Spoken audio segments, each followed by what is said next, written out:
ఏపీలో కూటమి పార్టీలకు గాజు గ్లాసు గుర్తు టెన్షన్ నెలకొంది. పేరా 10B ప్రకారం జనసేన పోటీ చేయని స్థానాల్లో గ్లాసు గుర్తును ఫ్రీ సింబల్ అంటుంది ఈసీ.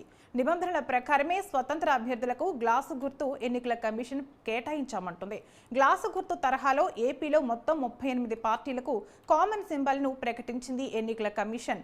గాజు గ్లాసు గుర్తుపై లీగల్ గా వెళ్లే యోచనలో ఉంది జనసేన పార్టీ. ఇప్పటికే పలుమార్లు ఈసీని కలిసింది జనసేన పార్టీ. న్యాయపరంగా ముందుకు వెళ్లేందుకు జనసేన పార్టీ సిద్ధమవుతుంది.